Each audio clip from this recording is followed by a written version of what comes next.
My toxic sister lied to her fiance that she was infertile, so I told him about her secret baby. My mom remarried when I was 3 years old. Even though he's technically my stepfather, that's the man I called dad my whole life and consider my father. He had my mother had my sister Sarah 2 years later. My dad never treated me any differently from Sarah. I never felt like she was more his kid than I was or anything like that. My mother, meanwhile, for some reason always favored Sarah and let her get away with murder our whole childhood. Like when we both got busted for skipping school to go to the mall when we were teenagers, I was the only one who got grounded because I was the oldest, so I was automatically the mastermind, even though I'd only gone along with it because Sarah begged me. Sarah constantly borrowed my clothes and never returned them, and my mom would tell me that maybe I just lost them. Stuff like that. My dad would often be the one to stand up to me and tell my mother that she wasn't being fair, which is probably why he and Sarah's relationship was always strained compared to his and mine. It also didn't help that when we were in high school, Sarah got pregnant. My parents tried to talk to her about having it taken care of, but Sarah gave this endless speech about how she wouldn't let them influence her into being a life ender, so she had the baby and gave him up for adoption. I know it was a hard time for her and I tried to be there for her,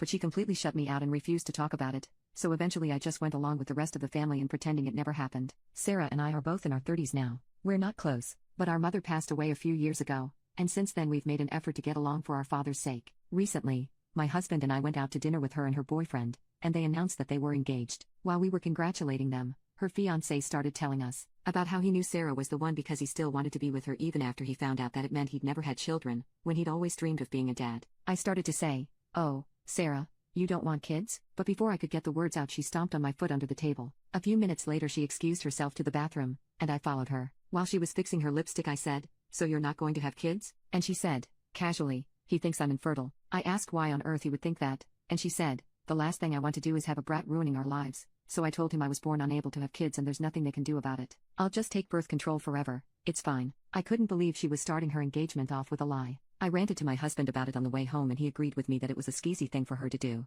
but said that it wasn't really our place to interfere since it's not like we were close to Sarah's boyfriend, so I let it go. A few months later, our dad sadly passed away. I was devastated and had to take some time off work to deal with my grief, but the day after his funeral, Sarah called me. She said she wanted to let me know that she was going to be contesting our dad's inheritance. She said she'd been talking to a lawyer since our mother's death who said that she had a case to inherit all of our father's money and, therefore, everything he'd gotten from my mother's death because I wasn't his real daughter. I couldn't believe that she had been planning something so evil for so long and that she would have the audacity to call me about it before our father's body was even cold. Before I could stop myself, or my husband could stop me, I got in my car and drove straight to her house. Her fiancé answered the door and asked me what was wrong. Sarah appeared over his shoulder and tried to tell me to leave, but I said, "I just thought that, considering biology is so important to you, your boyfriend should know about who your inheritance will be going to." And I told him all about how her definitely not infertile but had a baby out there she'd never told him about. I said, "She's perfectly capable of having babies, she just doesn't want to have them with you." Sarah screamed at me, calling me a life ruiner and begging her boyfriend not to listen to me. But as I walked away from the house,